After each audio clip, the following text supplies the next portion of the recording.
SSR TV এর সংবাদে আপনাদের স্বাগত।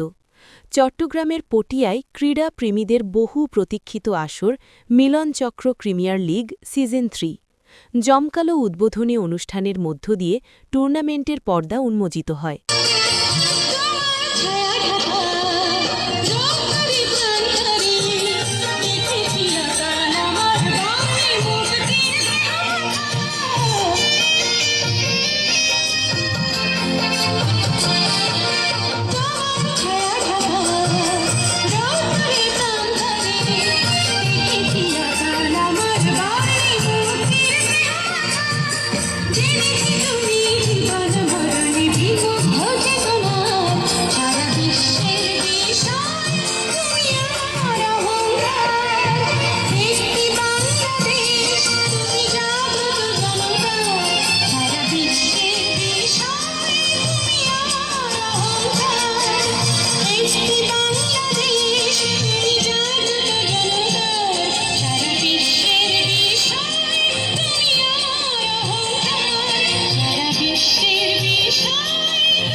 অনুষ্ঠানে প্রধান অতিথি হিসেবে উপস্থিত ছিলেন বিএনপির সংসদ সদস্য এনামুল হক।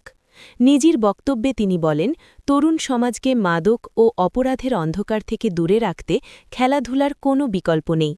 সুস্থ ও সুন্দর সমাজ গঠনে এ ধরনের আয়োজন অত্যন্ত প্রশংসনীয়।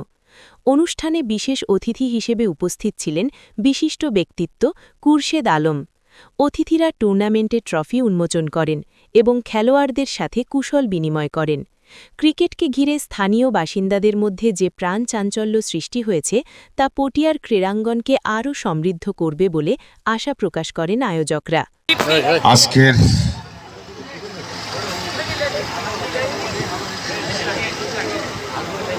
ফাইনাল এবং উদ্বোধন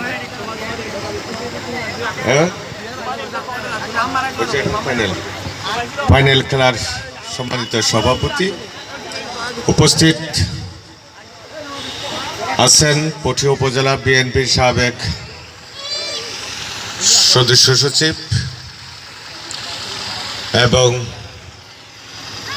এই 2026 সালে ফেব্রুয়ারির 12 নির্বাচনের পরিচালনা কমিটির আহ্বায়ক জনাব কুরশেদ আলম। উপস্থিত আছেন কচুয়া ইউনিয়ন বিএনপির নেতৃবৃন্দ এবং মিলন চক্র ক্লাবের সদস্য এবং কর্মকর্তাবৃন্দ, উপস্থিত ক্রীড়া পরিষদের পূজা পরিষদের নেতৃবৃন্দ এবং মাস্টার শ্যামল একটা কথা বলেছে, উনি তো আজকে আমাকে বিপদে ফেলে দিছে। বিপদ কেন? কারণ খেলার প্রোগ্রাম কিন্তু আমি নিচ্ছি না। আজকের খেলা আসা মানে মানুষের একটা উদাহরণ সৃষ্টি করবে।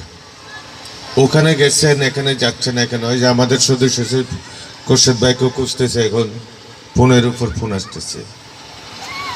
তো খেলাকে যেহেতু এখন আমি একটা খেলা গেলে আরো সবাই খেলাতে নেওয়ার জন্য চেষ্টা করে, যাই হোক সুযোগ যখন হয় তখন এই সময়টা দেওয়ার চেষ্টা করি।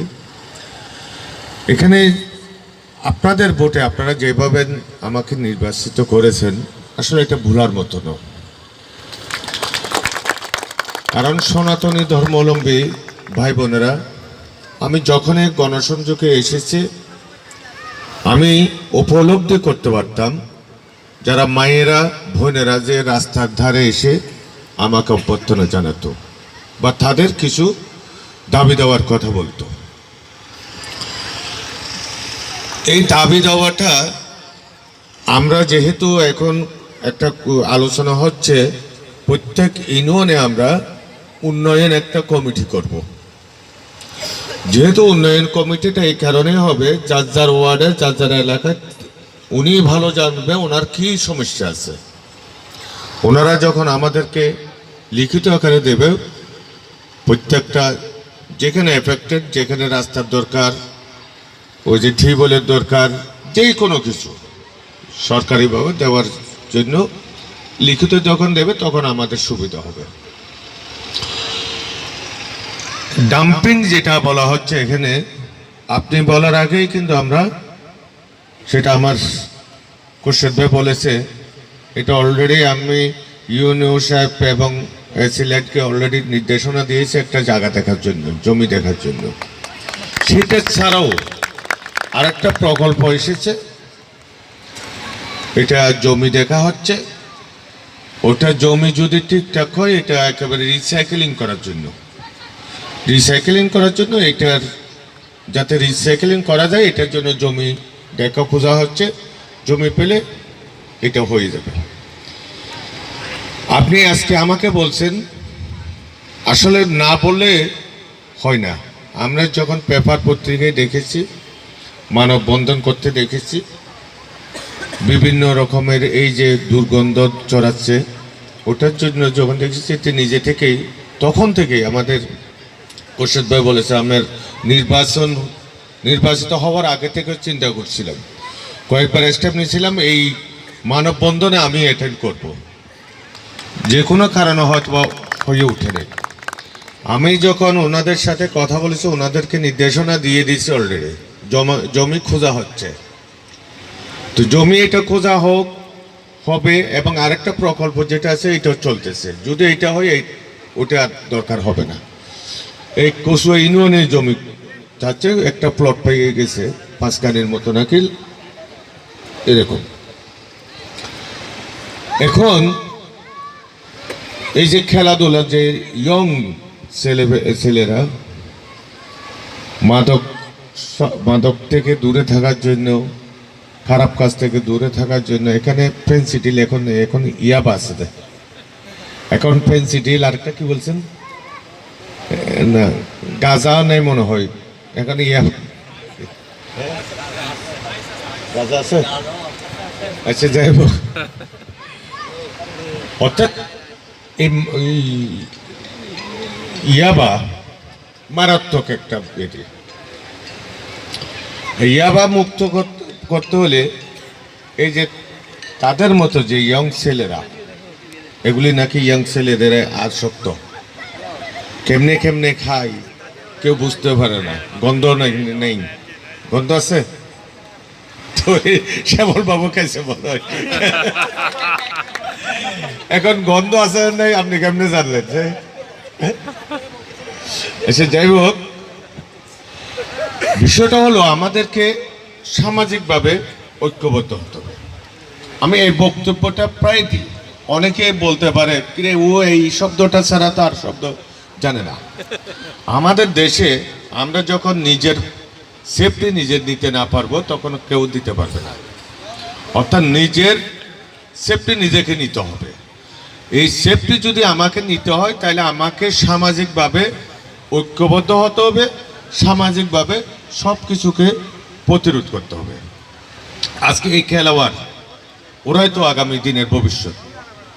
ওরা যদি ঐক্যবদ্ধ হয়, এখানে কোনো সন্ত্রাসী তাদের সামনে দাঁড়াতে পারবে?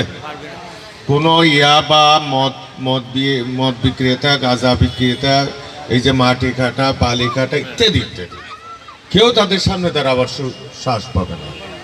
কিন্তু প্রয়োজন কি? একটু সাহস, একটু ঐক্য।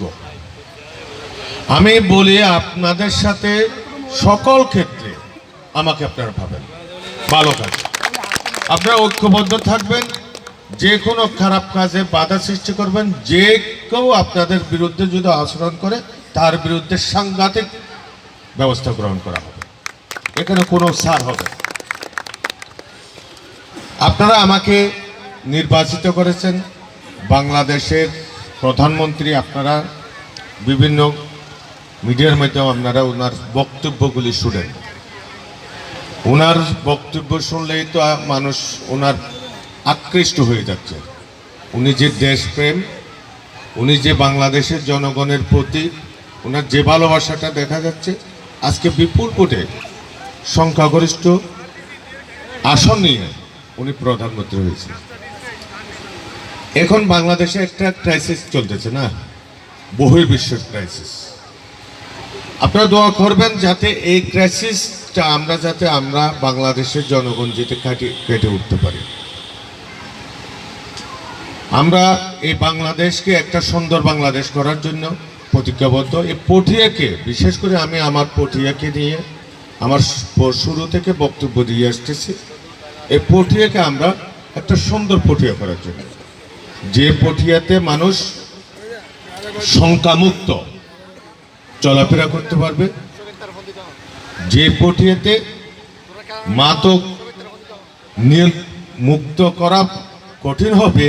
এই যে ইহাবা টিহাবা তো বলে দেখাও যায় না চোখে।